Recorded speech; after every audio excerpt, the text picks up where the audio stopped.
£50. £30, £30, £32, £30, £32, £30, £32, thank you, £35, £35, £38. Looks like the bids are flowing, but will it reach that estimate? As our rummage continues, there's plenty of evidence of an Indian theme, not least this magnificent beast. I don't mean Jonty. Oh. One elephant for you, sir. Let's have a look. He's rather handsome, isn't he? He is, isn't he? Gosh, look at that. There's some lovely movement to him.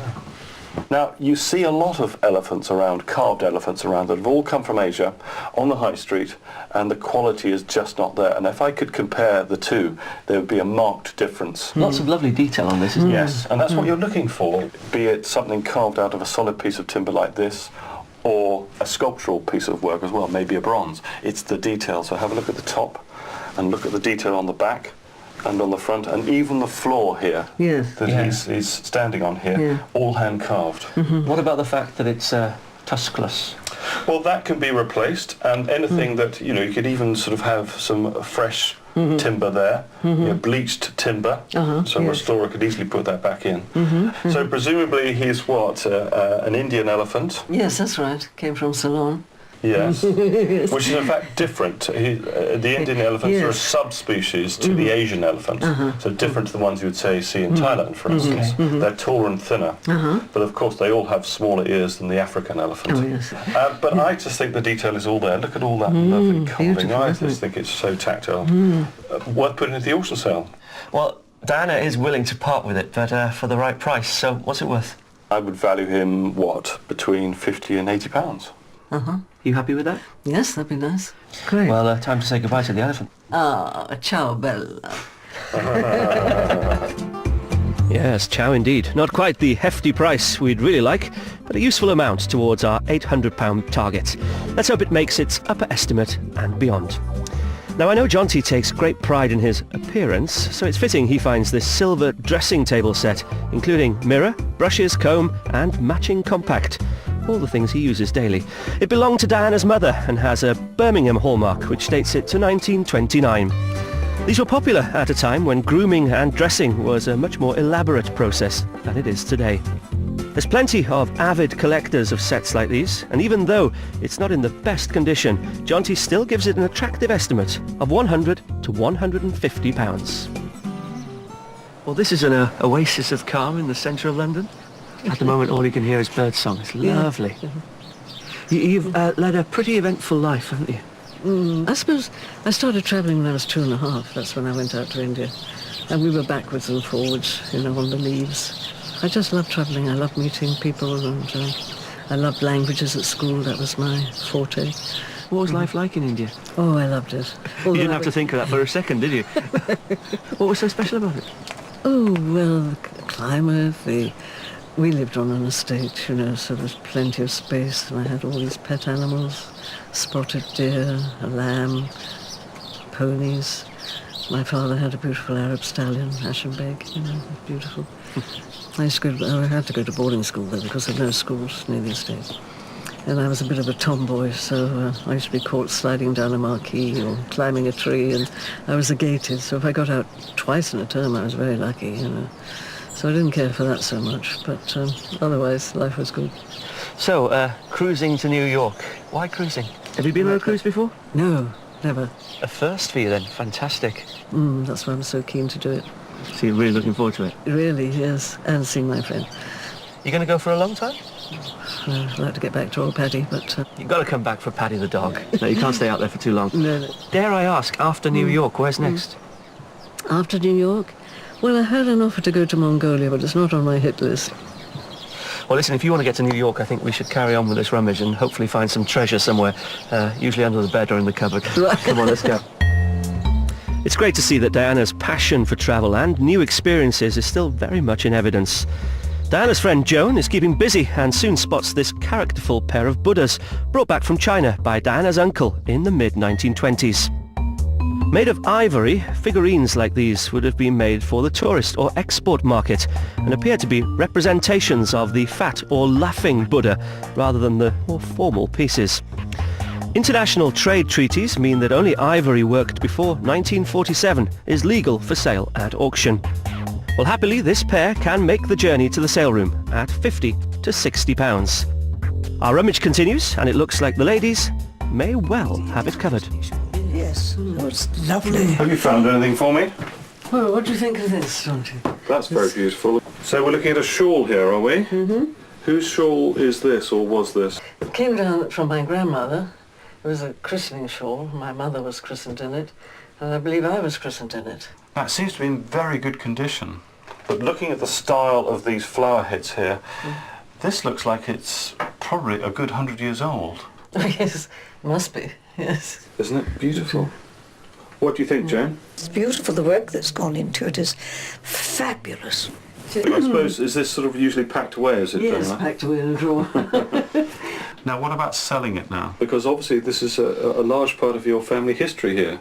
Yes, well, I've got no one to pass it on to, so I think someone else might like to enjoy it. And maybe another christening will take place in it. Yes, who knows? Yeah. Now, the great thing about this shawl, because it's so simple, this lovely cream colour, you could wear this at almost any occasion. Yes. It's a very commercial piece, this. And the detail here is really lovely, and a lot of people will greatly appreciate that. No holes, anyway. Well, that's what I find so incredible, because items like this are so susceptible to moth damage, insect infestation. Yes. So because you've kept it in such good condition, this single item is going to be worth between £50 and £80. Oh, that'd be nice. Yes, good. I think that's a really lovely quality. Definitely worth putting to the auction sale. Well done. Right, let's go and find some more stuff. Come on. Diana is definitely focused on that trip to New York. The question is, will we make enough to get her there? With our rummage winding down, Jonty spies another oriental piece in the shape of this glazed Chinese jardiniere. It hasn't come that far though, because Diana picked this one up at £20 at a London restaurant in the 1950s. In Chinese tradition, the elaborate dragon decoration represents abundance, prosperity and good luck. Let's hope we can count on some of that when it goes to the auction at an estimate of £50 to £80.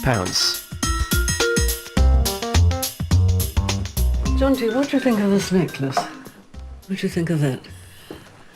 I say, look at that. Does this have a story? Yes, it was given to my mother by the Maharaj of Mysore at his Durbar. And all the ladies who were invited got a special present, and she had that. I think it's rather lovely. So, do you remember any grand events yourself? Well, I remember that. So you remember being at this very event? Oh, yes, I did. It was absolutely splendid, because all the elephants were trooped on, followed by the horses and the dogs, 2,000 dogs. Imagine in packs of 4 coming on and all the things. And it was absolutely marvellous. And then the fireworks were set off, and the fountains and the Mysore Palace Gardens all came up, all different colours. And it was absolutely a night of magic. What I would have paid just to have been standing there, just observing the whole thing. Yeah, oh, it was great. Because all one sees now is those rather faded black and white images of those very grand events. Wasn't it a privilege just to have been there? Oh, absolutely. Yes. And what's so exciting about this necklace as well is that we've got a real sense of weight here. We have these lovely stylised peacocks with their plume of feathers. Yes. We also have all of this enamel work, the drop on here on the front. It's absolutely beautiful. So would you consider selling this now? Yes, I would. It just sits in the box now. How much do you think it'd be worth? Well, let's consider value for a moment. Can we gate crash this party, You please? certainly can. Have a look at this. You always know he's got something up his sleeve when he's presenting something like that. So go on, Jonty, how much? We have a bit of an issue because we can't tell of the quality of the gold. And we also have the added issue of the fact that we have the enamel here as well, so that's extra weight. So this is a bit of a guesstimate at the moment, but I'm hoping that in my hand here we are looking at between £300 and £500. Wow. Well, that's brilliant. Is that good? Yes, yes. Beautiful. Yes. Fantastic. So Diana, go on, how much were you hoping to raise for this cruise to New York? Oh, 800 more. Well, I can tell you, if we take Jonty's lowest estimate on all your items, we're looking at making something in the region of £1,000. Ooh, That's good, isn't it? Lovely, Yes. yes. That'd be great. We can all go. Wonderful. Well, hey, yeah, why not? I fancy a weekend in New York. It'd be lovely. Girls, it's been absolutely fantastic. Really enjoyed meeting you. Lovely And we'll to see meet you. you. We'll see you in the auction. It's been really nice to meet you both. Yes. Really a great thrill. So Jonty's not sure as to the quality of this necklace, but he's sticking his neck out and giving it a very optimistic valuation. In any case, it's a beautiful item to end our fascinating day. And there's been no shortage of pieces which should create some interest in the sale room. That mahogany chest of drawers has been passed down through Diana's family and is almost 200 years old. At £150 to £250, let's hope it will furnish our travelling fund. At £60 to £80, we're hoping that inkwell, which belonged to Diana's father, will sell with quite a flourish. And that silver 1920s dressing table set should prove a real beauty when it goes under the hammer at £100 to £150. £30 for it to go gold mount, £30 for it, £20 for it. Still to come on Cash in the Attic. Is it a disastrous day for Diana? £38. Hasn't paid for a taxi fare yet, has it? No, it hasn't. Or will she be sailing into the sunset? You made it. It's got you closer to New York, that's why we're here. Find out when the final hammer falls.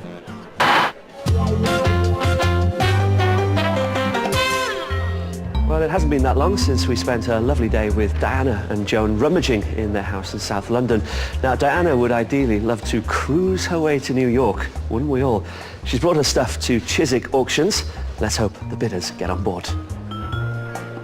Well, this is always a busy sale room, attracting a variety of bidders.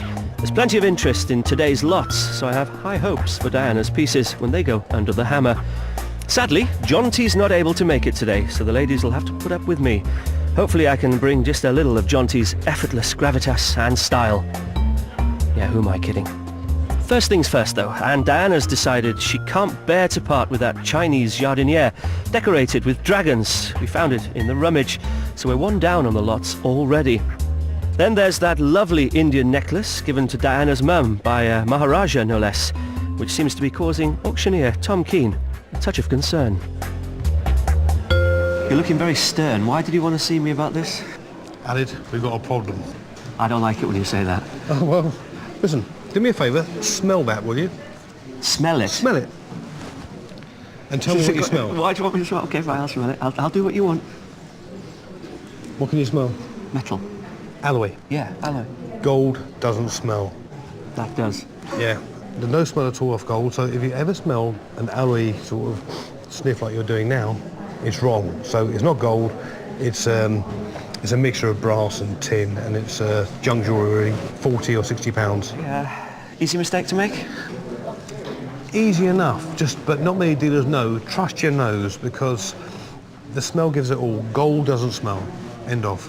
So, I suppose I've got to go and tell the ladies the bad news. You can give the bad news, not me. Thanks so much. Good luck. Yeah, it's typical of Jonty not to be here when I need him. Let's hope Diana and Joan aren't too upset with the news. It's an easy mistake to make, apparently, but I've just learned a fantastic lesson from the auctioneer here. And he said that gold doesn't actually smell of anything. Except perfume, if you've got it on your arm. But we're looking at probably 40 to 60 pounds. But listen, I'm still confident that we will get you on your cruise, okay? Are you? Yes, I am. I love the fact that Diana's got such a keen sense of humour, but I know she really does want to make that trip to New York. Fingers crossed, our other items will more than compensate for the news about the necklace. As the auction gets underway, our first lot is a rather sombre piece, that Victorian mourning brooch, if you remember, crafted from jet and made fashionable by Queen Victoria. Okay, first up, ladies, is the Victorian brooch. Tell us the story about this again. Oh, it was my great-grandmother's. It's just been handed down. We're hoping for 30 to 50 pounds. That'll get you an inch closer to New York. We'll be all right, honestly. Keep smiling. Let's see how we get on. Here it comes. £30 for it. £30 for it to go gold mount. £30 for it. £20 for it. I bet it's £20, 22 there. 25, 25, 28, 28, 30, 32, 35, 38. £35 even, £35 will be done. At £35 is cheap, at £35 something all done. 35, you'll bid at 35. Hey, that's good. Well, Jonty said 30 to 50 pounds, and we're £5 over his lowest estimate. Wow. We're up and running. Well, I think that's a pretty good start to the auction, and hopefully a good omen for the rest of our day here. Next up are those mid-20th century Chinese tea caddies, which still contain some old tea leaves. There's definitely a market for pieces like these, but are the right collectors in the room today?